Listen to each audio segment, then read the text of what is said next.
10-15 হাজার মতো দিছি, গান শুনছি একটু। গান নিয়ে কয় টাকা দিছ? একদিন গান মনে হয় 5,000, আর যে বিকাশে মনে হয় 5,000 না 8,000 নিয়ে। হ্যাঁ, বিকাশে 5,000 না 8,000 দিন পাঠাইছিলাম। টোটাল কয় টাকা পাঠাইছ? এবার 10-15 হাজার বা 20,000 টাকা আনছি। আর কই দিয়ে গেছস আল্লাহকে? একদিন ছবি দেখছি কোন ছবি? যমুনাতে। কি ছবি? বরবাদের টিকিট কেটেছিলাম, কিন্তু অন্য হলে দিতে গেছি। কার লগে দেখছস? শিলা। কোন শিলা? কোন শিলা?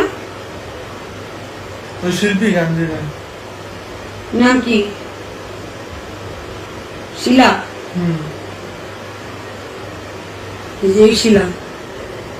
হ্যাঁ, হ্যাঁ।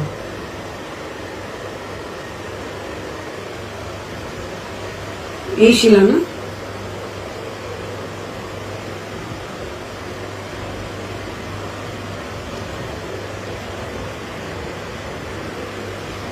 পরে কয় শট দিছস?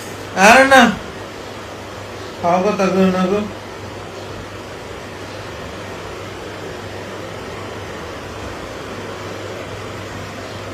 পরে আর কি কি মদ খাইছিস কয়দিন? মত একদিন গানের নাম মত লিয়ে গেছিলাম, আমি খাইছি একদিন, বারো খাইছি। কার লগে? বারো আমার লগে একদিন খাইছি। কে? ছিলাম। নাম উল্লেখ করস না? ছিলাম তো, কইছে তো, প্রথমে দিয়েছি।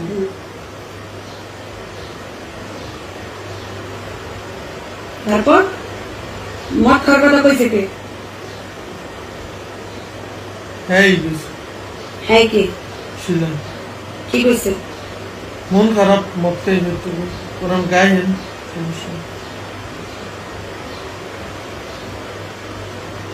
পরে এবার গেছে মত খেয়ে বসে।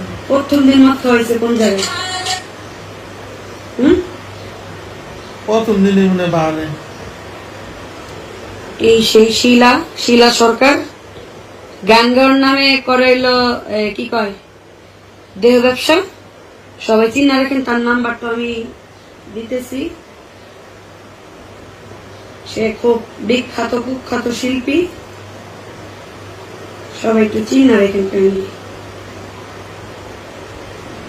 এই যে তার নাম্বার। কত টাকায় ইয়া করে, মানে কয় টাকা দিলে হ্যাঁ লগে ঘোরা যাবো, চলা যাবো, তাহলে আমার দর্শক বিন্দু আছে আমার যারা পেয়েছে, এরা একটু ঘুরবো ফিরবো। আমার তুমি ইনসাল করে কি কইছো? মানে কত টাকায় হ্যাঁ ইয়া করে? আমি কেন কোনো কিছু কয় টাকা দিতে পরে তোমার লাগে ঘুরছে? না, এমনি টাইমে দিইনি। একদিন মদ খাইছে বারো, আর যে একদিন বিকাশে 5,000 না 8,000 টাকা দিছি। এই পরে পরে এরপরে ঘনিষ্ঠতা বাড়ছে নাকি? হ্যাঁ, ঘনিষ্ঠ কোনো সম্পর্ক না, মানে নাই। অন্য জনের লগে তো এরকম হলে আরো আরো মানে আমার যে পেজ